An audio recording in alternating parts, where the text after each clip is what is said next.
Hello दोस्तों, मैं शशि भूषण तिवारी एक बार पुनः आपकी भौतिकी की क्लास में स्वागत करता हूं। और इस क्लास में हम वृत्तीय गति सर्कुलर मोशन के काइनेमैटिक्स के ऊपर ध्यान देंगे। तो हम पढ़ेंगे वृत्तीय गति सर्कुलर मोशन।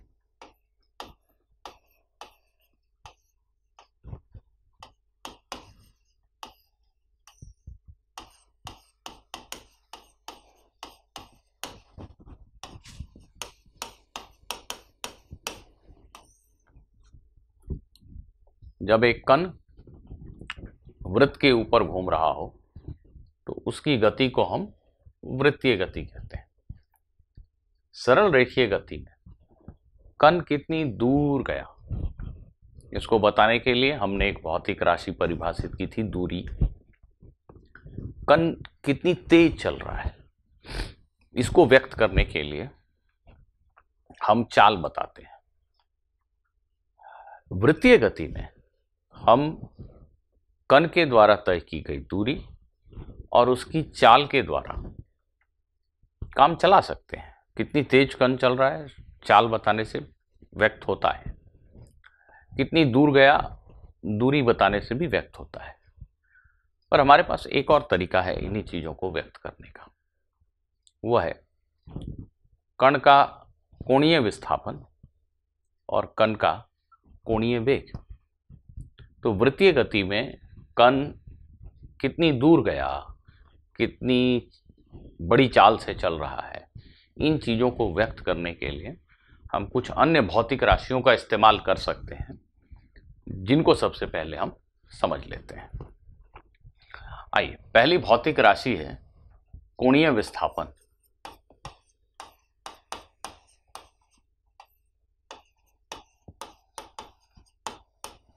इसको अंग्रेजी में हम एंगुलर डिस्प्लेसमेंट कहते हैं।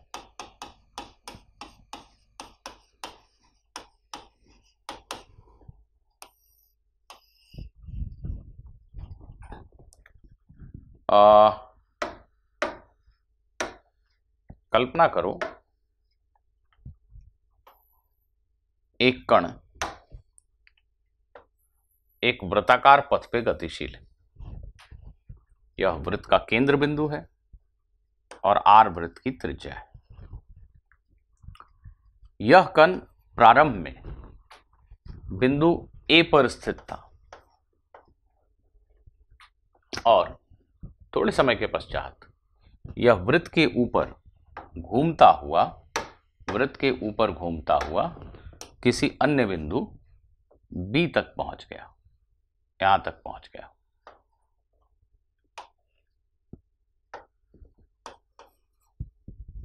ठीक है, कण ने कितनी दूरी तय की, यह जो लाल रंग का वक्र है, चाप है, उसकी लंबाई कण के द्वारा तय की गई दूरी है। चाप AB की लंबाई तय की गई दूरी है। कण कितनी दूर गया, इसको व्यक्त करने के लिए हम इस कोण की भी सहायता ले सकते हैं। हम आपको बता सकते हैं कि कण अपनी प्रारंभिक स्थिति से 30 डिग्री के कोण पे घूम गया या 60 डिग्री के कोण पे घूम गया। अर्थात थीटा का मान यदि हम आपको बता दें तो भी आपको मोटा मोटी समझ में आ जाता है कि कण कहां से कहां तक गया। यदि थीटा 60 डिग्री का कोण है तो आप समझ गए कि कण A से चलकर किस स्थिति पे पहुंचा। इस थीटा को हम कण का कोणीय विस्थापन कहते हैं और इसका SI मात्रक रेडियन होता है, डिग्री में नहीं, रेडियन में लिखते हैं इसको। ठीक है, यह कण का कोणीय विस्थापन है। यहां ध्यान दीजिएगा, यदि कण वृत्त पर गति करता हुआ एक चक्र पूरा कर ले, A से चला और घूमता हुआ A पर पहुंच जाए, तो उसका विस्थापन कितना हुआ? 0। जहां से चले थे वहीं पहुंच गए। तय की गई दूरी निश्चित रूप से 2πr है। पर विस्थापन शून्य हुआ। यदि यह कण ए से चलकर घूमता हुआ ए पर आ जाए, उसका कोणीय विस्थापन कितना हुआ? शून्य? नहीं नहीं नहीं, कोणीय विस्थापन हम कहते हैं 2 पाई रेडियन। ध्यान देना, यदि यह कण एक चक्र पूरा कर ए पर आ जाए तो उसका विस्थापन, रेखीय विस्थापन शून्य हुआ, जहां से चले थे वहीं आ गए। परंतु कोणीय विस्थापन का मान 2 पाई लेते हैं। यदि यदि यदि इस कण ने इस प्रकार कुछ गति की होती, ए से चलकर बी तक गया और फिर वापस मुड़कर ये ए पर आ गया, अर्थात गति की दिशा में परिवर्तन हुआ होता, ए से चलकर बी तक गया और फिर बी से चलकर ए पर ऐसे आ गया, अगर ऐसा हुआ होता तब हम कहते उसका कोणीय विस्थापन शून्य है। परंतु जब वो कण ऐसे गतिशील है तो एक ही दिशा में तो चल रहा है, वो एंटी क्लॉकवाइज घूम रहा है, तो जब वो ए पर वापस आ गया तो उसके कोणीय विस्थापन को शून्य नहीं 2 पाई कहा जाता है। 2 पाई रेडियन 360 डिग्री। यदि इसने 2 चक्र पूरे कर लिए तो इसका कोणीय विस्थापन 4 पाई रेडियन कहलाता है। 3 चक्र पूरे कर लिए तो 6 पाई रेडियन कहलाता है। ठीक है, हाँ, इस प्रकार की गति अगर होती, यहां से यहां गए और फिर यहां आ गए, तब हम कहते कोणीय विस्थापन शून्य हुआ। कोणीय विस्थापन को रेडियन में मापेंगे। ठीक है, आप समझ गए। अब कण के द्वारा तय की गई दूरी, जिसको हम सामान्यतः s से सूचित करते आ रहे हैं, यह दूरी चाप AB की लंबाई है। कण के द्वारा तय की गई दूरी है। ऑफ कोर्स इसका SI मात्रक मीटर है। मैं आपसे पूछूं, कण के द्वारा तय की गई दूरी s और उसके कोणीय विस्थापन थीटा में क्या संबंध है? s और थीटा में क्या संबंध है? तो आप मुझे बता पाएंगे? बिल्कुल ठीक। ये तो रेडियन की परिभाषा से हमें समझ में आ जाता है। कोण थीटा जो रेडियन में है वो s बाई r के बराबर होता है।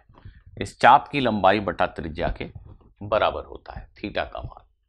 इसलिए हम आसानी से कह सकते हैं कि तय की गई दूरी r थीटा के इक्वल है, क्योंकि थीटा s बाय r होता है। यही तो कोण रेडियन में जब हम मापते हैं उसकी परिभाषा दी थी हमने।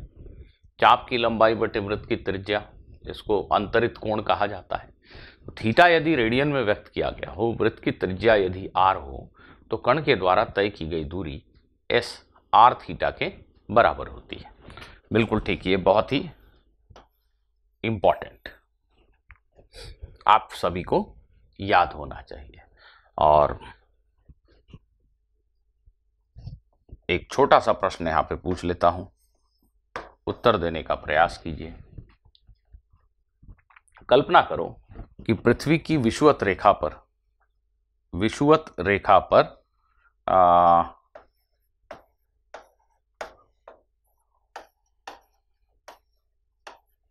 एक व्यक्ति खड़ा है।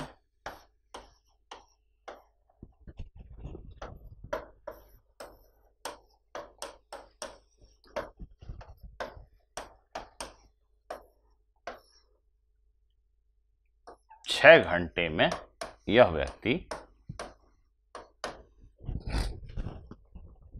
कितनी दूरी तय करता है?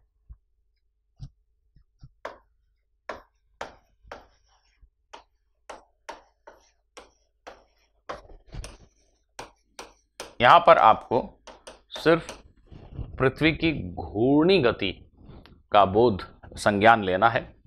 सिर्फ पृथ्वी की घूर्णी गति जो अक्ष के अपने अक्ष के अबाउट घूम रही है, स्पिन कर रही है, सिर्फ उस गति का ध्यान करते हुए बताइए कि विषुवत रेखा पे खड़ा एक व्यक्ति 6 घंटे में कितनी दूरी तय करता है। आशा करता हूं कि आप सभी को ये ज्ञात है कि पृथ्वी की त्रिज्या करीब करीब 6400 किलोमीटर है। पृथ्वी की त्रिज्या करीब करीब 6400 किलोमीटर है।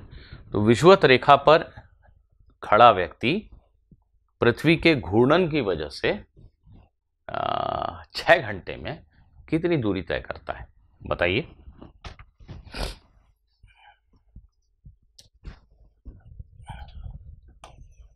विषुवत रेखा पे खड़ा व्यक्ति निश्चित रूप से एक वृत्ताकार पथ पे घूम रहा है और इस वृत्त की त्रिज्या जैसा कि मैंने कहा 6400 किलोमीटर है। यह जो वृत्त मैंने बनाया है यह विषुवत रेखा है और पृथ्वी पश्चिम से पूर्व की तरफ ऐसे घूम रही है। हम सभी जानते हैं कि ये 24 घंटे में एक चक्र पूरा कर लेती है। तो 6 घंटे में पृथ्वी कितने कोण से घूम जाती है? यदि यह व्यक्ति यहां चुपचाप खड़ा है विषुवत रेखा पर, तो यह व्यक्ति 6 घंटे में कितना घूम जाएगा? π/2 रेडियन के कोण से। इसको 24 घंटे में एक चक्र पूरा करना है, तो निश्चित रूप से 6 घंटे में 1/4 अर्थात π/2 रेडियन के कोण से घूम करके यह यहां पहुंच गया। यह स्थान घूम करके यहां पहुंच गया। तो कोणीय विस्थापन जो हुआ वो π/2 रेडियन हुआ और वृत्त की त्रिज्या इतनी है। तो ये जो चाप की लंबाई है अर्थात इस व्यक्ति के द्वारा तय की गई दूरी अर्थात इस चाप की लंबाई कितनी होगी? r theta. जागो जागो जागो, बहुत ही सरल सा प्रश्न है, बताओ। त्रिज्या कितनी हुई? 6400 किलोमीटर। किलोमीटर में ही रहने देते हैं इकाई। थीटा का मान π/2 रेडियन। इतने किलोमीटर की दूरी तय कर ली तुमने 6 घंटे में। पाई का मान 3.14 लिख दीजिए और ये गणना खुद कर लीजिए। 3.14/2 अर्थात 1.57, मोटा मोटी 1.5 मान लें तो भी आप करीब करीब 10,000 किलोमीटर के लगभग घूम गए।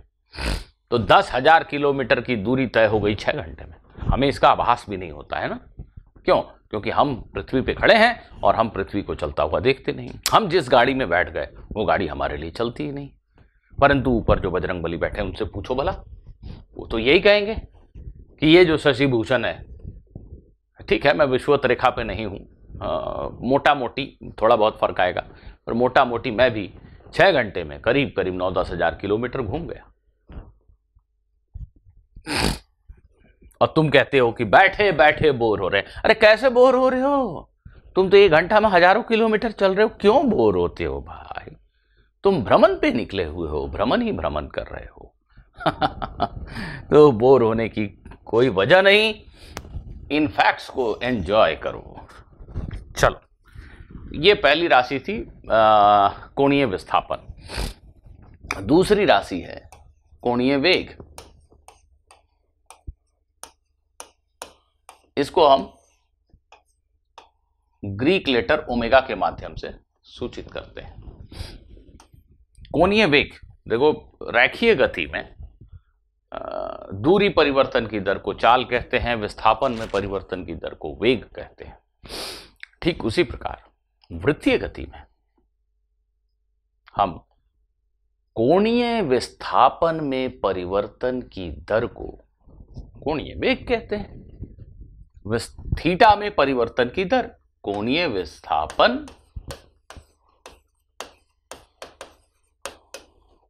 थीटा में परिवर्तन की दर।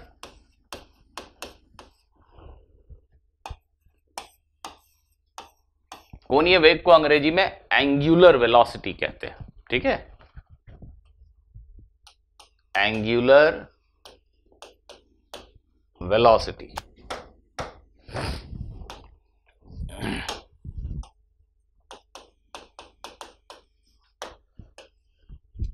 कोणीय विस्थापन में परिवर्तन की दर को हम कोणीय वेग कहते हैं। और जैसे रैखीय गति में हमने औसत वेग, तात्क्षणिक वेग की परिभाषा दी थी, बिल्कुल उसी आधार पे, उसी समझ के साथ हम चाहें तो औसत कोणीय वेग और तात्क्षणिक कोणीय वेग को परिभाषित कर सकते हैं। औसत कोणीय वेग, औसत कोणीय वेग, इसको मैं ऐसा लिख लूं, ओमेगा एवरेज, है ना, कुछ नहीं, यह है कोणीय विस्थापन जिसको मैं डेल्टा थीटा लिख रहा हूं बटा समय अंतराल डेल्टा टी। डेल्टा टी समय अंतराल में यदि एक कण का कोणीय विस्थापन डेल्टा थीटा हुआ तो delta theta by delta T को हम औसत कोणीय वेग कहते हैं। डेल्टा थीटा का बड़ा सरल सा अर्थ है थीटा का अंतिम मान माइनस थीटा का प्रारंभिक मान, थीटा का अंतिम मान माइनस थीटा का प्रारंभिक मान डिवाइडेड बाय डेल्टा टी अर्थात समय का अंतिम मान माइनस समय का प्रारंभिक मान। इस राशि का जो मात्रक होगा ये सभी समझ सकते हैं, क्या होगा बताइए, रेडियन प्रति सेकंड, रेडियन प्रति सेकंड। ठीक इसी प्रकार आप तात्क्षणिक कोणीय वेग को परिभाषित कर सकते हैं। तात्क्षणिक कोणीय वेग, इंस्टेंटेनियस एंगुलर वेलोसिटी या सिंपली कोणीय वेग, यदि किसी प्रश्न में कहा जाए कोणीय वेग ज्ञात करो तो उसका अर्थ हुआ तात्क्षणिक कोणीय वेग ज्ञात करो, किसी क्षण विशेष पर, किसी खास समय पर कण का कोणीय वेग। तो आप सभी अभी तक पारंगत हो चुके हैं, मुझे लगता है आप जानते हैं कि इसी राशि को हम तात्क्षणिक कोणीय वेग कहेंगे यदि डेल्टा टी का मान अत्यंत सूक्ष्म हो। यदि डेल्टा टी टेंडिंग टू 0 है, डेल्टा टी लगभग शून्य है, 0.0000000000000001 सेकेंड, उससे भी छोटा, उससे भी छोटा, उससे भी छोटा। यदि सच में डेल्टा टी बेहद हमारी कल्पना से भी ज्यादा छोटा है, बेहद छोटा है, तो इसी अनुपात को हम तात्क्षणिक कोणीय वेग कहते हैं और उसे हम सिंपली ऐसा लिखेंगे।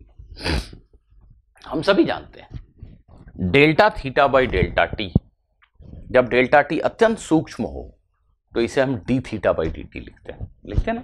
जैसे delta Y by delta X, जब डेल्टा एक्स टेंडिंग टू 0 हो, लगभग शून्य हो, तो उसे D Y by D X कहते हैं, वाई का अवकलन एक्स के सापेक्ष।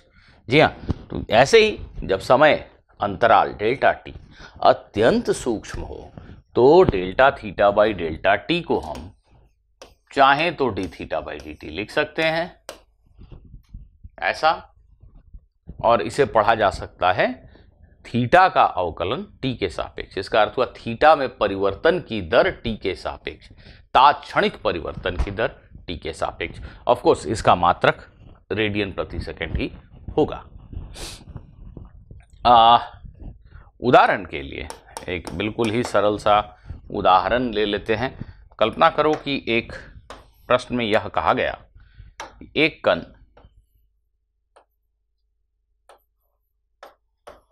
बिंदु ए से चलना प्रारंभ करता है और ये इस वृत्ताकार पथ के ऊपर गति करता है। प्रश्न में यह लिखा है कि गति के 5 सेकंड के अंतराल में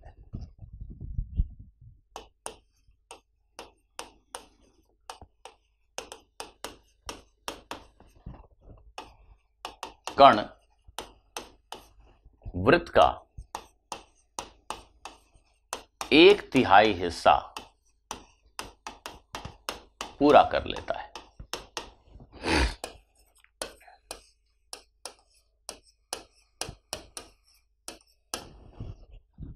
कण की औसत कोणीय चाल बताएं।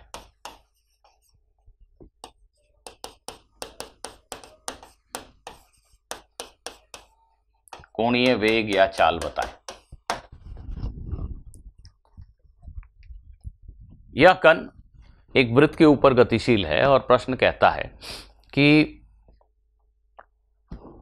5 सेकंड के अंतराल में यह कण वृत्त का 1/3 हिस्सा पूरा कर लेता है। तो बताइए कण का औसत कोणीय वेग इस अंतराल में कितना है। वीडियो पॉज कर दीजिए और उत्तर बताइए, रोक लीजिए वीडियो।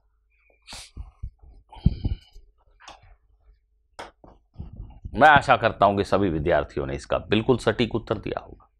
वृत्त का अर्थात 120 डिग्री का कोण 2π/3 रेडियन, पूरे वृत्त पे परिक्रमा करने का अर्थ है 2 पाई रेडियन के कोण से घूमना, उसका 1/3 अर्थात 2π/3।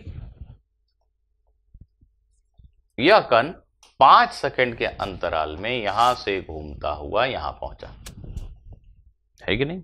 ये 120 डिग्री का कोण है, या रेडियन मात्रक का प्रयोग करते हुए कहें तो 2π/3 रेडियन का कोण है। तो कण का कोणीय विस्थापन, जिसको डेल्टा थीटा हम लिख रहे हैं, वो 2π/3 रेडियन है। थीटा का अंतिम और प्रारंभिक मान का अंतर, यदि हम इसी रेफरेंस लाइन, इसी रेखा के सापेक्ष कोण को नाप रहे हैं, कण यहां पे था, थीटा का मान 0 था, अब थीटा का अंतिम मान 2π/3 है, तो अंतिम मान माइनस प्रारंभिक मान 2π/3 रेडियन है। और जो समय अंतराल प्रश्न में दिया गया है, इस विस्थापन को पूरा करने में 5 सेकंड का समय यूज हुआ है, इसलिए एवरेज एंगुलर वेलोसिटी जो होगा, औसत कोणीय वेग, वो 2π/3 डिवाइडेड बाय पाई, तो 2π/15 रेडियन प्रति सेकंड। यही हमारे प्रश्न का उत्तर हुआ। आप सभी से मैं एक मौखिक प्रश्न पूछता हूं, बताइए, हम सभी, जैसा अभी किसी प्रश्न में हम कह रहे थे, हम सभी पृथ्वी पे खड़े पृथ्वी के घूर्णी गति की वजह से उसके अक्ष के परितः लगातार घूम रहे हैं, है कि नहीं? इस घूर्णी गति की वजह से ही दिन और रात होते हैं, ठीक है? तो पृथ्वी की इस घूर्णी गति की वजह से हम सभी वृत्ताकार पथों में घूम रहे हैं। तो कृपया बताइए, मेरी या आपकी वृत्तीय गति में कोणीय वेग क्या है? मेरी कोणीय वेग की गणना करें। मैं चुपचाप यहां खड़ा हूं, लेकिन सभी जानते हैं कि मैं पृथ्वी के साथ घूम रहा हूं। तो बजरंगबली को मेरा कोणीय वेग क्या दिख रहा है, इसकी गणना करें। बहुत कम लोगों ने उत्तर दिया। बहुत सरल सा प्रश्न है, पृथ्वी की घूर्णी गति की वजह से मेरा या आपका कोणीय वेग क्या है? भाई, हम एक चक्र पूरा करते हैं, अर्थात 2π रेडियन के कोण से घूमते हैं 24 घंटे में। आवर, घंटा। तो 2π रेडियन का कोण पूर्ण करने में, 2π रेडियन का कोणीय विस्थापन करने में 24 घंटे का समय अंतराल चाहिए। तो कोणीय वेग कहते किसे हैं? प्रति सेकंड, प्रति मिनट या प्रति घंटा, इकाई समय में कितने रेडियन के कोण से हम घूम गए। तो 24 घंटे में 2π रेडियन के कोण से घूमे, तो 1 घंटे में 2π डिवाइडेड बाई 24 रेडियन प्रति घंटा। यही है हमारी कोणीय चाल, 2π डिवाइडेड बाई 24 रेडियन प्रति घंटा। यदि आप चाहते हैं कि इसे प्रति रेडियन प्रति मिनट में लिखा जाए, तो ठीक है, 24 घंटे के इस समय को आप मिनटों में कन्वर्ट कर दीजिए। अब यह हो गया 2π रेडियन डिवाइडेड बाई इतने मिनट, तो रेडियन प्रति मिनट। यदि आप सेकंड में कैलकुलेट करना चाहते हैं तो एक और 60 से भाग कर दीजिए, क्योंकि 1 मिनट में 60 सेकंड होते हैं। तो कुल मिलाकर 24 घंटा अर्थात इतने सेकंड, और इतने सेकंड में आप 2π रेडियन के कोण से घूम गए। तो 2π radian divided by 24 into 60 into 60, इससे हमें क्या प्राप्त हुआ? कोणीय वेग रेडियन प्रति सेकंड में, है कि नहीं? चलिए, और निश्चित रूप से यदि आप तात्क्षणिक कोणीय वेग की गणना करना चाहेंगे तो आपको अवकलन करना पड़ेगा। जैसे किसी प्रश्न में दिया हो कि एक कण वृत्त के ऊपर घूम रहा है और उसका कोणीय विस्थापन थीटा, उस कण का कोणीय विस्थापन थीटा समय के साथ, कण का कोणीय विस्थापन थीटा समय के साथ इस प्रकार से बदल रहा है। थीटा समय के साथ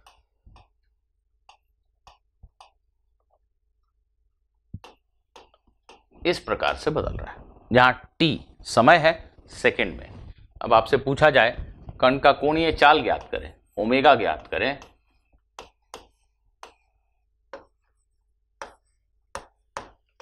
t is equal to 3 second पर कण के कोणीय चाल ओमेगा की गणना करें जब समय t is equal to 3 second है। करें, सभी लोग करें, वीडियो रोक दें। t is equal to 3 second पर कण का कोणीय चाल ज्ञात करें। कर लिया? जी हाँ, थीटा दिया हुआ है 2t²। परिभाषा के अनुसार ओमेगा कण का कोणीय चाल परिभाषित होता है D theta by D T से।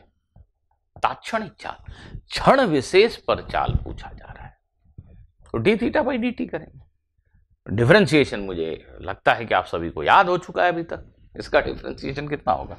2 एक नियत राशि है, 2 एक संख्या है, उसको बाहर रखेंगे और t² का अवकलन करेंगे t के सापेक्ष, तो हमें 2t प्राप्त होगा, अर्थात 4t।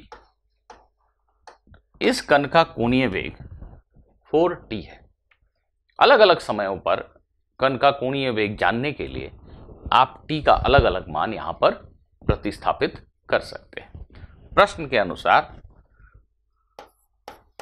हमें t is equal to 3 second पर ओमेगा की गणना करनी है, तो t का मान 3 हम इस समीकरण में, इस व्यंजक में रखेंगे। 4 इंटू 3 12, मात्रक क्या होगा? रेडियन प्रति सेकेंड। ये इस कण का तात्क्षणिक कोणीय वेग है। देखिए, यदि एक कण नियत कोणीय वेग से गति करता है तो उसकी गति को हम एक समान वृत्तीय गति कहते हैं। ओमेगा अगर नियत रहे, समय के साथ न बदले, तो उसे हम एक समान वृत्तीय गति कहते हैं। इस प्रेजेंट वर्तमान उदाहरण में ओमेगा समय के साथ बढ़ता चला जा रहा है। समय के भिन्न भिन्न मानों के लिए ओमेगा का मान भिन्न है। ऐसी गति को, ऐसी वृत्तीय गति को हम असमान वृत्तीय गति कहते हैं। एक समान वृत्तीय गति ओमेगा नियत, असमान वृत्तीय गति ओमेगा बदल रहा है। ठीक है, हम चाहें तो यहीं पे एक नोट लिख लेते हैं। ओमेगा यदि नियत है तो वृत्तीय गति को क्या कहते हैं? एक समान वृत्तीय गति। अंग्रेजी में से यूनिफॉर्म सर्कुलर मोशन कहते हैं। Uniform circular motion. यदि ओमेगा नियत है तो हम इसे एक समान वृत्तीय गति कहते हैं। ओमेगा यदि परिवर्तनशील राशि है, बदल रहा है, ओमेगा नियत नहीं है, ओमेगा परिवर्तित हो रहा है,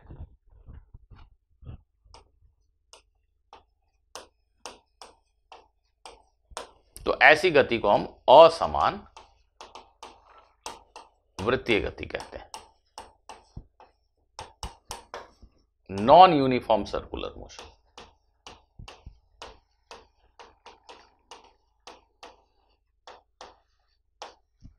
असमान वृत्तीय गति, नॉन यूनिफॉर्म सर्कुलर मोशन।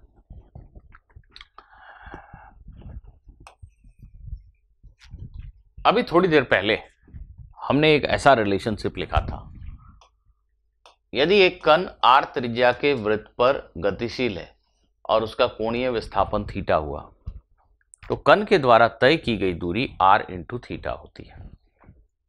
कण के द्वारा तय की गई दूरी r इंटू थीटा के इक्वल होती है। s is equal to r theta. ठीक है, अर्थात वृत्तीय गति में कण कितनी दूर गया, इसको व्यक्त करने का एक तरीका है थीटा, कोणीय विस्थापन। उसके समकक्ष रैखीय गति के अनुसार उसने कितनी दूरी तय की, तो कोणीय विस्थापन और रेखीय तय की गई दूरी, लीनियर डिस्टेंस, इन दोनों में यह एक रिश्ता है। थीटा पता है तो एस पता है, एस पता है तो थीटा पता है। ठीक उसी प्रकार ओमेगा हमें क्या बता रहा होता है? ओमेगा हमें यह बता रहा है कि एक कण जो वृत्त में घूम रहा है वो कितनी तेज चल रहा है। एक कण का कोणीय वेग 2 रेडियन प्रति सेकंड है। इसका अर्थ हुआ वो प्रति सेकंड 2 रेडियन के कोण से घूम जाता है। और एक दूसरे कण का कोणीय वेग यदि 5 रेडियन प्रति सेकंड है तो वो प्रति सेकंड 5 रेडियन के कोण से घूम जाता है कि नहीं? ओमेगा कहीं ना कहीं हमें उसकी एक तरह से रफ्तार का एहसास कराता है। तो जो रैखिक गति में, जो शुद्ध गतिकी में हमने चाल पढ़ा था, कण की चाल, कण की चाल और ओमेगा में क्या कोई संबंध होता है? उत्तर है हाँ। दोनों मोटा मोटी देखें तो एक ही तरह की चीज हमें बता रहे हैं कि कण कितनी तेजी से चल रहा है। तो ओमेगा और चाल जिसे हम v से निरूपित करते थे, उनमें कोई संबंध होता है क्या? हाँ होता है जी। क्या संबंध होता है आइए देखते हैं। चाल एवं कोणीय वेग में संबंध।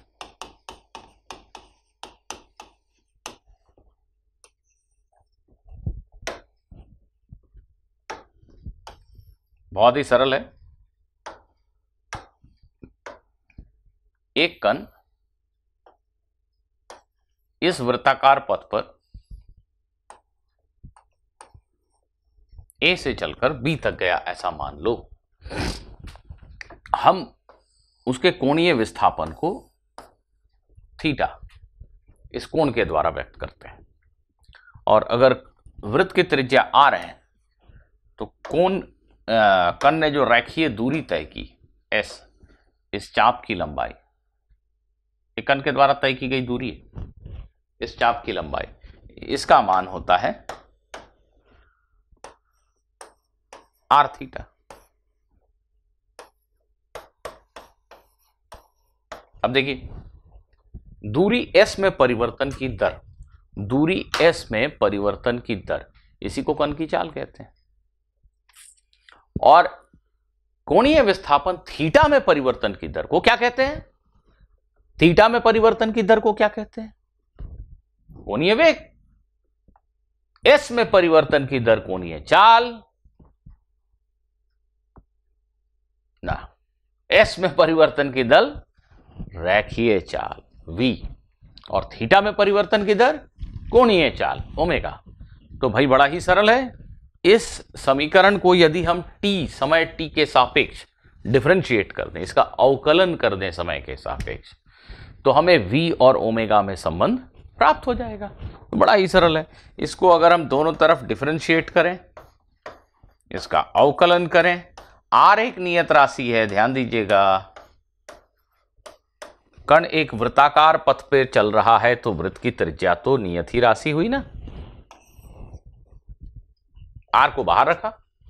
ds बाई डी टी को हम कहते हैं v, और d theta by D T को हम कहते हैं ओमेगा।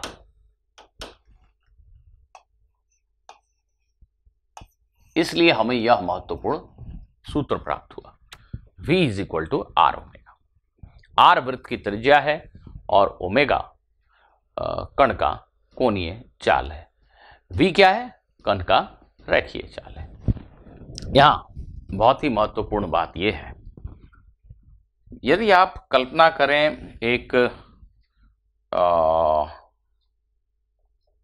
पंखे की, आपके सिर के ऊपर जो पंखा घूम रहा है, जी हाँ उसी पंखे की बात कर रहा हूं मैं। उस पंखे की यदि आप कल्पना करें तो उस पंखे में 3 ब्लेड हैं, है ना? उनमें से किसी एक ब्लेड को, अच्छा चलिए तीनों को दिखा देता हूं, नहीं तो आप नाराज हो जाएंगे कि एक ब्लेड वाला पंखा बना दिया आपने। ठीक है, ये जो वृत्त है ये कोई चीज नहीं है, पंखे में तो ब्लेड ही होते हैं ना। ये एक 3 ब्लेड वाला पंखा है। चलिए, इस पंखे के ब्लेड में शीर्ष पे एक बिंदु है A, उसी ब्लेड में एक अन्य बिंदु है B, उसी ब्लेड में एक अन्य बिंदु है बी। ठीक, अब देखिए, पंखा जब एक चक्र पूरा करता है, पंखा जब एक बार घूम जाता है, तो इस ब्लेड के शीर्ष पे स्थित यह बिंदु ए, यह भी एक बार घूम जाता है। इस कण ने पंखे के एक चक्र पूरे करने पे इतनी दूरी तय की, काफी दूरी तय की। उतने ही समय में यह बिंदु बी भी एक चक्र घूम जाता है। ब्लेड पर स्थित हर कण एक चक्र पूरा करने में बराबर समय लेता है, क्योंकि अगर पंखा एक साइकिल घूम गया, एक चक्र घूम गया, एक बार घूम गया, तो इस पंखे का हर कण एक बार घूम गया वृत्त के ऊपर। परंतु ए और बी के वृत्ताकार पथ की त्रिज्याओं में फर्क है। ए बड़े वृत्त के ऊपर गतिशील है, जबकि कण बी छोटे वृत्त के ऊपर गतिशील है। बराबर समय में ए ने ज्यादा बड़ी दूरी तय की, क्योंकि यह परिधि बड़ी है। उसकी तुलना में बी ने छोटी दूरी तय की, क्योंकि यह वृत्त की परिधि छोटी है। तो समान समय अंतराल में ए और बी दोनों ने बराबर बराबर दूरियां तय नहीं की। ए के द्वारा तय की गई दूरी बी की तुलना में ज्यादा है। परंतु यदि हम कोणीय विस्थापन को देखें, तो दोनों कणों का कोणीय विस्थापन समान है। दोनों 2 पाई रेडियन के कोण से घूम गए जी। कण ए एक बार वृत्त पे घूमा, मतलब 2 पाई रेडियन के कोण से घूमा। कण बी भी उतने ही समय में एक बार वृत्त के ऊपर घूम गया, वो भी 2 पाई रेडियन के कोण से घूमा। इस पंखे के ऊपर कोई भी और कण ले लें, सभी के सभी 2 पाई रेडियन के कोण से ही घूमे जब पंखे ने एक चक्र पूरा किया। तो अर्थात इस पंखे में प्रत्येक कण का कोणीय विस्थापन किसी भी समय अंतराल में समान है। इस पंखे में प्रत्येक कण का कोणीय विस्थापन किसी भी समय अंतराल में समान है। जितनी देर में कण ए π/2 रेडियन के कोण से घुमा, 90 डिग्री के कोण से घुमा, उतनी देर में कण बी भी 90 डिग्री के कोण से घुमा, या कोई और कण सी ले लीजिए, वो भी 90 डिग्री के कोण से घुमा। तो सभी कणों का कोणीय विस्थापन एक दिए हुए समय अंतराल में समान है। बराबर बराबर समय में बराबर बराबर थीटा। इसका अर्थ सभी कणों की कोणीय चाल समान है, ओमेगा समान है। 2 पाई रेडियन का कोण पूरा करने में सभी कणों को बराबर समय लगता है।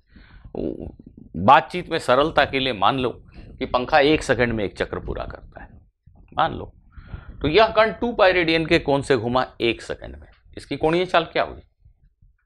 2 पाई रेडियन प्रति सेकंड। कण बी भी 2 पाई रेडियन के कोण से घुमा 1 ही सेकंड में, उसकी कोणीय चाल क्या हुई? 2 पाई रेडियन प्रति सेकंड। तो सभी कणों की कोणीय चाल तो समान है, परंतु सभी कणों की चाल समान नहीं है, क्योंकि उसी 1 सेकंड के अंतराल में कण ए ने ज्यादा दूरी तय की है, कण बी ने बहुत कम दूरी तय की है। फैक्ट यह है कि यदि हम यहाँ पे एक कण सी ले लें, तो उसने तो बहुत ही छोटी दूरी तय की है, उसको भी 1 सेकंड लगा एक चक्र लगाने में, पर उसके द्वारा तय की गई दूरी बड़ी छोटी है। और ये बिल्कुल पंखे के केंद्र बिंदु पे जो कण है वो तो चला ही नहीं, वो शून्य त्रिज्या के वृत्त पर चल रहा है, वो तो चला ही नहीं। तो पंखे में हर कण का कोणीय वेग समान है, परंतु चाल समान नहीं है। जी हाँ, यह समीकरण हमें यही सिखा रहा है। यह समीकरण हमें सिखा रहा है कि यदि एक वृत्ताकार पथ के ऊपर एक कण गतिशील है, तो उसकी जो चाल है वो 2 चीजों पर निर्भर है। एक उसकी कोणीय चाल और साथ में वृत्त की त्रिज्या। ए और बी 2 कण हैं जो समान कोणीय चाल से चल रहे हैं, ओमेगा समान है, परंतु ए बड़े त्रिज्या के वृत्त पे गतिशील है। तो आर बड़ा होने की वजह से ए की चाल बड़ी है बी की तुलना में, कण ए की चाल बी की तुलना में बड़ी है। तो मैं यहां पर नोट के फॉर्म में लिख देता हूं, ए, इस कण को भी नाम दे देता हूं जी सी। ए बी सी सभी की कोणीय चाल, सभी की ओमेगा समान है,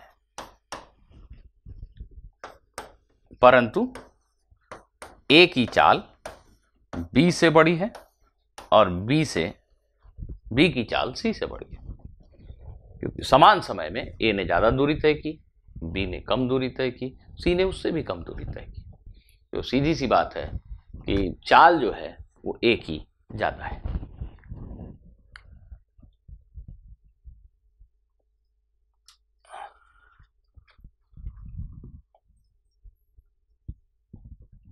ठीक है, अब आप मुझे बताइए। हाँ बच्चों, प्रश्न यह है कि एक कण 5 मीटर त्रिज्या के वृत्त पर 6 रेडियन प्रति सेकंड की कोणीय चाल से गतिशील है। कण की चाल ज्ञात करें। यहाँ पे कोणीय चाल लिखिए। एक कण 5 मीटर त्रिज्या के वृत्त पर 6 रेडियन प्रति सेकंड की कोणीय चाल से गतिशील है। कण की चाल ज्ञात करें। शीघ्र उत्तर की आशा करता हूं।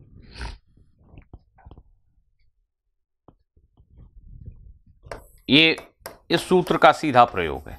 V = R omega. R क्या है प्रश्न के मुताबिक? 5 मीटर। ओमेगा क्या है?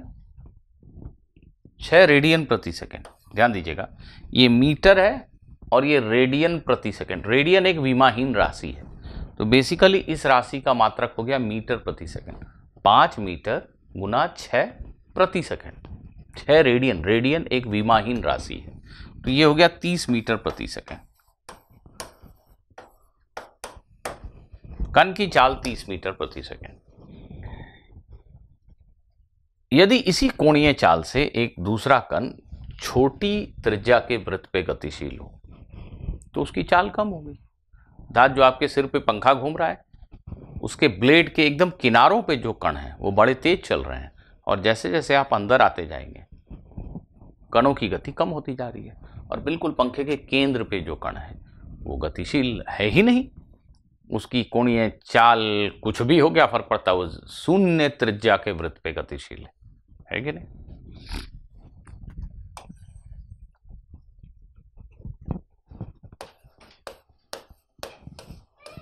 वृत्तीय गति में वेग का क्या अर्थ है? इनफैक्ट यहां पर मैं आपको कोई नई बात नहीं बता रहा हूं, ये हम पहले भी कह चुके हैं। जब एक कण किसी भी वक्र पथ पर गति करे तो उसके वेग सदिश की दिशा हमेशा ही किधर होती है? पथ के स्पर्श रेखा की दिशा में होती है। और वेग का परिमाण क्या है? चाल। अर्थात जैसे इस उदाहरण में मान लो कि ये कण इस वृत्त के ऊपर गतिशील है। मान लो इस वृत्त के ऊपर गतिशील है। जिस वक्त वह कण यहां है, इस समय इसका वेग सदिश पथ के स्पर्श रेखा की दिशा में, इस दिशा में। वेग एक सदिश है जिसकी दिशा स्पर्श रेखा की दिशा में। अब उस सदिश को व्यक्त करने के लिए हम एक एरो बनाते, एक तीर का चिन्ह बनाते हैं, जो हमने बना दिया। इस बिंदु पर जब कण पहुंचा तो उसके वेग की दिशा ये है, और कोई पूछे कि वेग सदिश का परिमाण क्या है, तो आंसर है 30 मीटर प्रति सेकंड। जो चाल है वही तो वेग का परिमाण है, जो चाल है वही तो वेग का परिमाण है। अब यह कण गति करता करता करता करता मान लीजिए इस बिंदु पर आ गया, बिंदु ए से चलकर बिंदु बी पर आ गया। अब उसके वेग सदिश की दिशा बदल गई। वेग सदिश की दिशा ये हो गई। अगर यह कण नियत चाल से गति कर रहा है, मान लो 30 मीटर प्रति सेकंड की नियत चाल से गति कर रहा है, तो चाल तो बेटा नियत है, परंतु वेग नियत नहीं है। वृत्तीय गति में वेग नियत हो ही नहीं सकता, क्योंकि वेग एक सदिश राशि है और इसकी दिशा लगातार बदल रही है। तुम्हें किसी भी वक्र पे चलना है, वक्र पथ पे चलना है, इसका अर्थ ही तो यही हुआ कि हमें लगातार अपने गति की दिशा को बदलना है। आपको इस वृत्ताकार पथ पे चलना है, आपको लगातार गति की दिशा में परिवर्तन करनी है। वेग एक सदिश राशि है, अगर गति की दिशा बदल रही है तो हम कहेंगे वेग सदिश बदल रहा है। हाँ, वेग सदिश का परिमाण नियत हो सकता है। जैसे मान ले कण नियत चाल से गति कर रहा है, तो वेग सदिश का परिमाण वही 30 मीटर प्रति सेकंड है, बावजूद इसके वेग एक सदिश राशि है और उसकी दिशा में बदलाव का अर्थ है कि वह सदिश राशि बदल गई, वेग सदिश बदल गया। तो यह वेग बिंदु बी पर कण का वेग बिंदु ए पर कण के वेग के बराबर नहीं है। भले ही परिमाण बराबर हैं, परंतु दोनों सदिश बराबर नहीं है, क्योंकि उनकी दिशाएं बिल्कुल भिन्न है। तो वृत्तीय गति में वेग लगातार बदलता रहता है, लगातार बदलता रहता है जी, वेग लगातार बदलता रहता है। बहुत ही महत्वपूर्ण बात है, वृत्तीय गति में वेग नियत हो ही नहीं सकता। जब कण यहाँ पहुंचा तो उसका वेग इस दिशा में है, क्योंकि वेग सदिश की दिशा लगातार बदल रही है, अतः वेग तो निश्चित रूप से परिवर्तित हो ही रहा है। तो वृत्तीय गति में वेग सदैव बदलता रहता है, यह नोट आप अवश्य लिख लें। वृत्तीय गति में वेग सदिश सदैव परिवर्तित होता रहता है।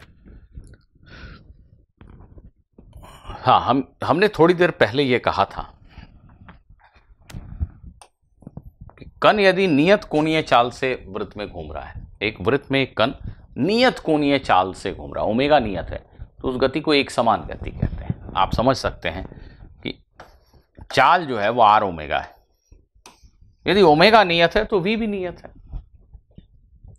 हम कह रहे हैं कि ओमेगा नियत है तो चाल जो है वो भी नियत है। जैसे अभी पिछले उदाहरण में मान लो कण 30 मीटर प्रति सेकंड से गति कर रहा था, तो 30 मीटर प्रति सेकंड ही उछलता है, वो चाल नियत है, उसकी गति एक समान वृत्तीय गति है। एक समान वृत्तीय गति अर्थात ओमेगा या वी दोनों एक ही चीज है भाई।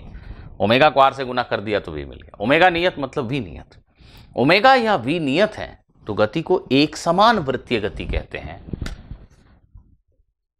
परंतु एक समान वर्ड से कंफ्यूज मत होइए, वृत्तीय गति में वेग नियत होता ही नहीं है, वेग बदलता ही रहता है। क्यों?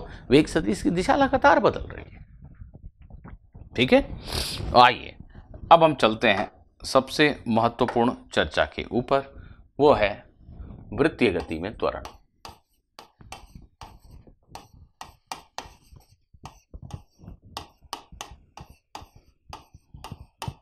वृत्तीय गति में त्वरण। विद्यार्थियों, हम यहां पर इसका डेरिवेशन नहीं करेंगे, इस जो मैं कहने जा रहा हूं उसकी व्युत्पत्ति नहीं करेंगे और सीधा रिजल्ट को स्टेट करेंगे। वृत्तीय गति में त्वरण कितना होता है उसको समझेंगे, याद करेंगे। क्यों होता है त्वरण? त्वरण होता क्या है? त्वरण की परिभाषा क्या है बताइए? वेग में परिवर्तन की दर। तो कोई भी गतिशील कण यदि उसका वेग बदल रहा है, हम कहेंगे कि वह त्वरित है, उसमें त्वरण है।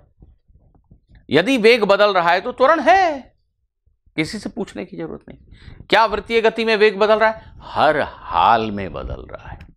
तो वेग बदल रहा है, त्वरण है? हां जी है। तो भले ही एक समान वृत्तीय गति हो, पर कण के पास त्वरण निश्चित है। एक समान वृत्तीय गति सबसे पहले ले लेते हैं, ठीक है? एक समान वृत्तीय गति, ध्यान दीजिएगा।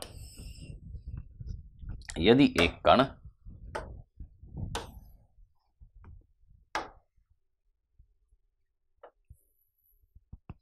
वृत्त में घूमना चाहे, थोड़ा कॉमन सेंस से सोचें, सामान्य बुद्धि से सोचें, छोड़िए गणित को किनारे करते हैं, कॉमन सेंस से सोचिए। ये एक कण है, ये इस दिशा में जा रहा है, इसका वेग इधर है, ये अपने आप इधर क्यों चलने लगेगा? ये अपनी दिशा से भटक क्यों जाएगा भला? मैंने इसको आदेश दिया, ए तू वृत्त में चल, तो चलने लगेगा क्या? मैं हीरो फिल्मों का कि बोलूं ए तू वृत्त में चल तो चलेगा? ऐसा तो होता नहीं। इसको कैसे भी फेंक दूं, वृत्त में चलेगा क्या? नहीं भाई, क्यों चलेगा? अगर हमने, आप इतना तो समझते हैं सभी लोग, यदि इस कण पर कोई बल ना लगे तो ये जिस दिशा में जा रहा है उसी दिशा में नियत चाल से चलता रहेगा। ये न्यूटन की गति का प्रथम नियम है। ये वृत्त में क्यों घूमेगा भला? वृत्त में घूमने के लिए हम कण से आग्रह करें, नहीं घूमेगा। मजबूर करें, घूम सकता है। मजबूर करें, जी हां, ये कण इधर भाग रहा है, इसके वेग को लगातार हमें डिफ्लेक्ट करना है, इसके वेग सदिश की दिशा को लगातार भटकाना है, बदलना है। कैसे होगा ये? यदि कोई चीज इस दिशा में गतिशील है और हम उसे इधर ही धक्का दें, इसी दिशा में बल लगाएं, तो वो इधर या इधर नहीं चलेगी। हाँ, उसकी चाल बढ़ जाएगी पर चलेगी तो उसी दिशा में। यदि कोई चीज़ ऐसे जा रही है और हम इस दिशा में बल लगाएं, ठीक है, वो धीमी हो जाएगी पर उसकी गति की जो रेखा है वो थोड़ी बदल जाएगी। फिर क्या हुआ है, कोई चीज इधर जा रही है और अगर तुम ऐसे धक्का दो ऐसे, या इधर से पकड़ के खींचो, उसके गति के लंबवत यदि बल लगाओ तो उसके वेग की दिशा में परिवर्तन निश्चित होगा। एक पिंड ऐसे गतिशील है और अगर हम उसे ऐसे पुश कर दें, ऐसे धक्का दें, तो वो भटक जाएगा, उसकी गति की दिशा परिवर्तित हो जाएगी निश्चित। अर्थात गति की दिशा, वेग की दिशा के लंबवत यदि बल लगाया तो निश्चित रूप से गति की दिशा बदलेगी। यदि गति की दिशा के लंबवत बल लगाया तो निश्चित रूप से वेग की दिशा बदलेगी। यही तरीका है। यदि तुम चाहते हो कि यह वृत्त में घूमे तो एक ही तरीका है कि आपको कुछ ऐसा प्रबंध करना होगा कि कोई बल कण के ऊपर लगे वृत्त के केंद्र की दिशा में। यह स्पर्श रेखा की दिशा है वेग, स्पर्श रेखा के लंबवत त्रिज्या, गति की दिशा के लंबवत अर्थात त्रिज्या की दिशा में आपको कहीं ना कहीं से एक बल आरोपित करना होगा। अगर आप वेग की दिशा में बल लगाओगे तो वेग बढ़ेगा या घटेगा, माने चाल बढ़ेगा या घटेगा, दिशा नहीं भटकेगी, उसकी दिशा नहीं बदलेगी। दिशा बदलना है, कोई चीज ऐसे जा रही है, ऐसे धक्का दो ऐसे, तो वो भटक जाएगा, दिशा बदल जाएगी। तो आपको उसके गति के वेग की दिशा के लंबवत दिशा में एक बल आरोपित करना होगा, चाहे आप जैसे करें। उदाहरण के लिए हमारी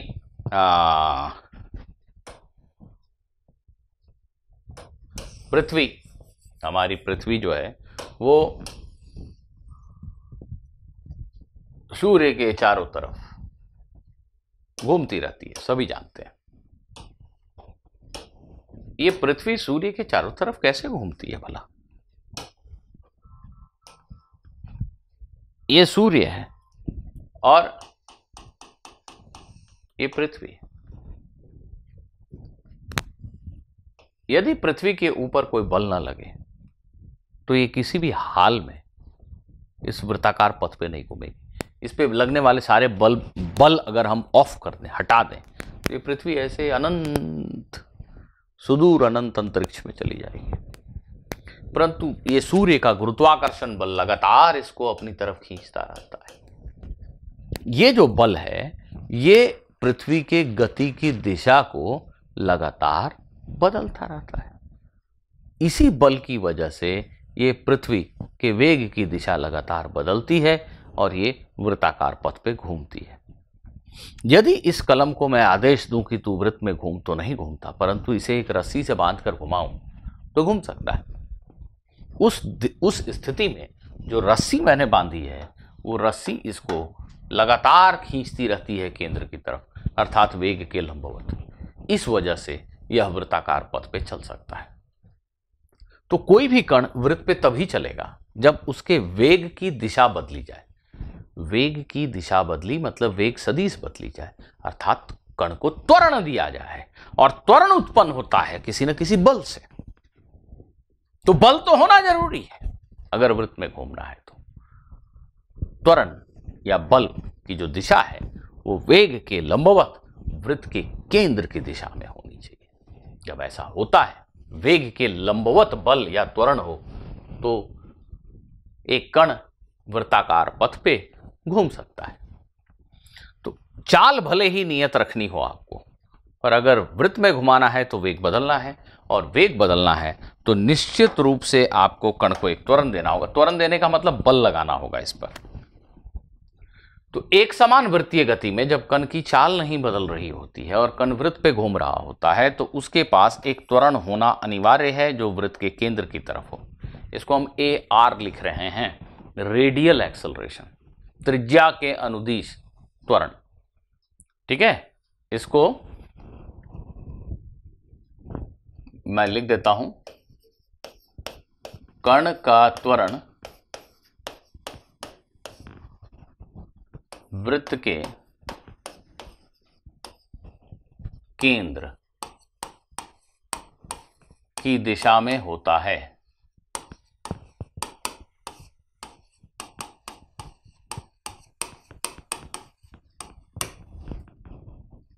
ठीक है।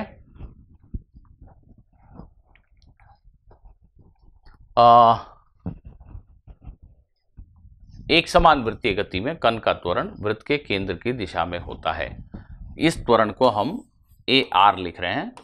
यह इस बात का प्रमाण मैं नहीं दे रहा हूं, सीधा लिख रहा हूं कि इस त्वरण का परिमाण जो होता है ना, वो v²/r होता है, जहां v कण की चाल है, वेग का परिमाण, और r त्रिज्या है। ध्यान दीजिएगा, अगर कण ज्यादा तेज चल रहा हो, चाल बहुत बड़ी हो, तो उसको पकड़कर और खींचकर वृत्ताकार पथ में बनाए रखने में हमें ज्यादा बल लगाना होगा, ज्यादा त्वरण देना होगा।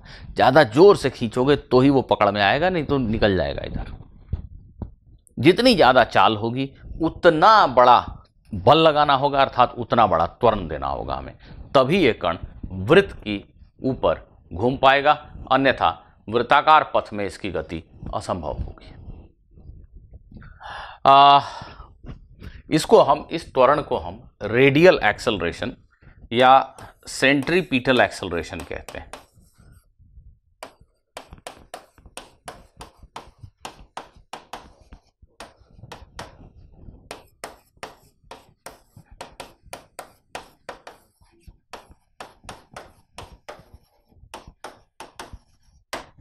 रेडियल अर्थात त्रिज्या के अनुदिश त्वरण।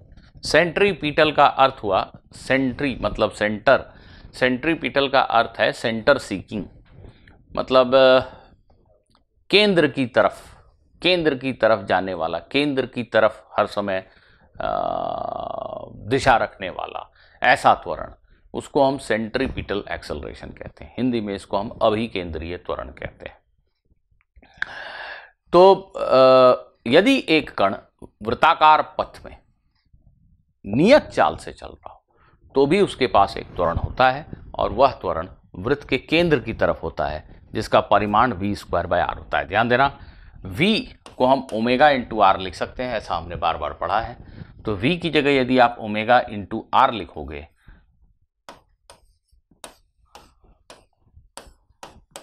तो ये ω²r हो जाएगा। तो ये जो त्वरण है, इसका सूत्र v²/r या ω² है, निर्भर करता है कि v दिया है कि ω दिया है। और किसी भी एक समान वृत्तीय गति में वृत्त के कण के पास वृत्त के केंद्र की दिशा में यह त्वरण होता ही होता है। यह त्वरण का अर्थ है कि एक बल होता है जो लगातार इसके वेग सदिश की दिशा को बदलता रहता है। इसके बगैर वृत्तीय गति संभव नहीं है।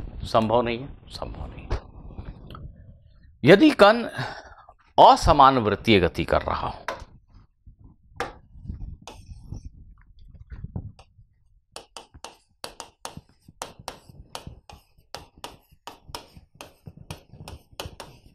यदि एक कण असमान वृत्तीय गति कर रहा हो, नॉन यूनिफॉर्म सर्कुलर मोशन कर रहा हो,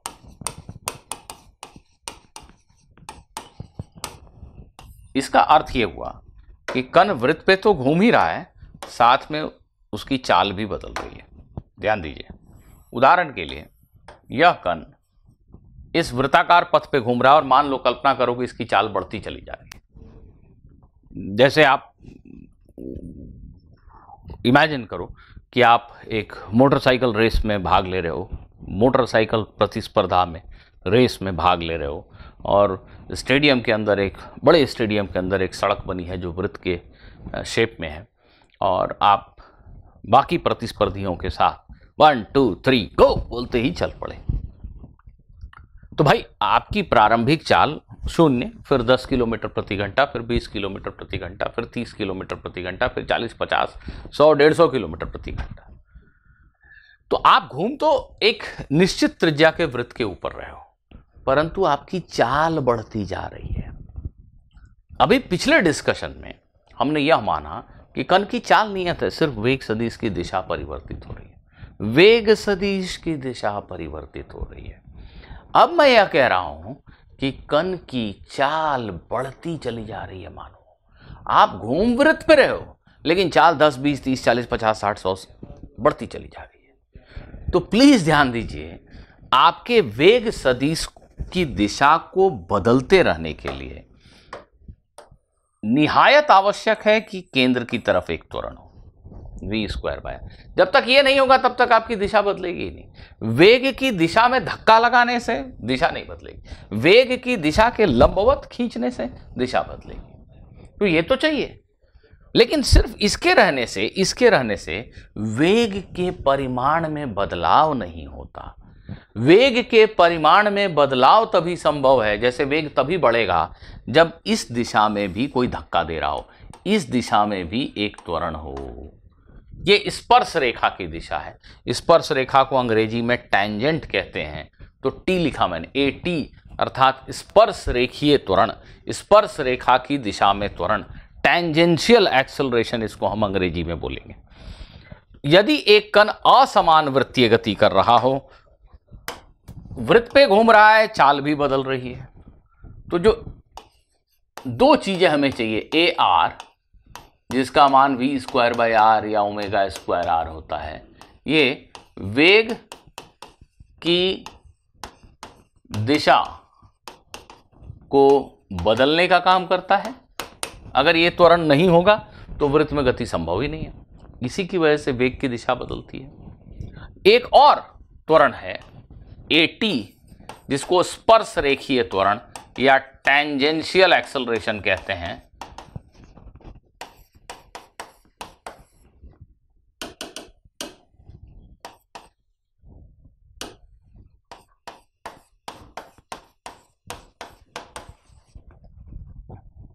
इसका काम है वेग के परिमाण अर्थात चाल को बदलना।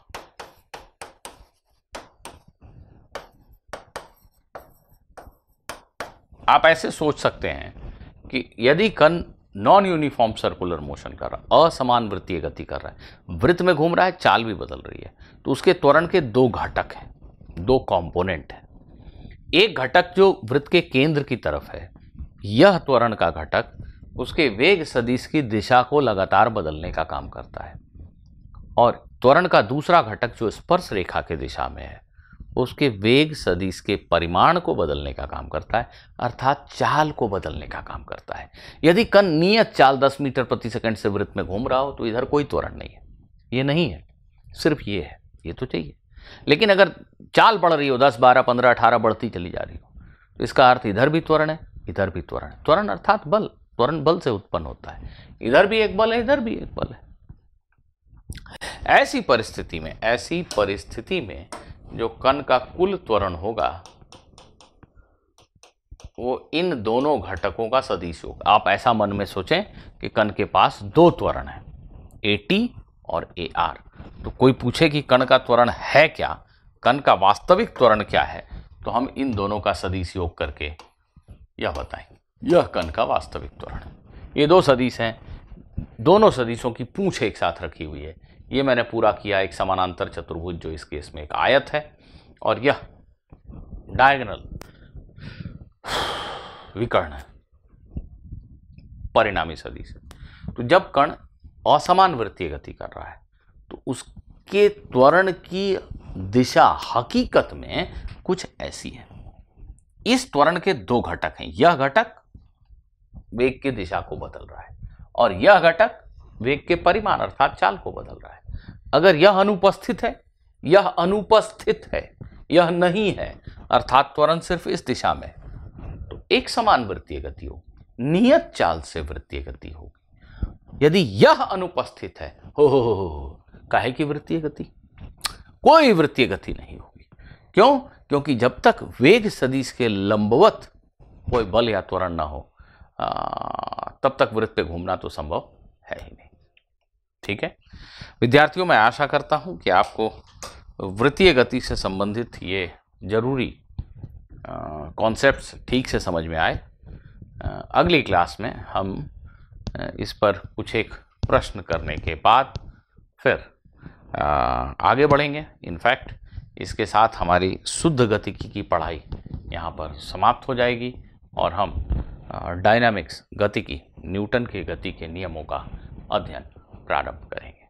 तो तब तक के लिए मैं शशि भूषण तिवारी आप सभी से विदा लेता हूँ।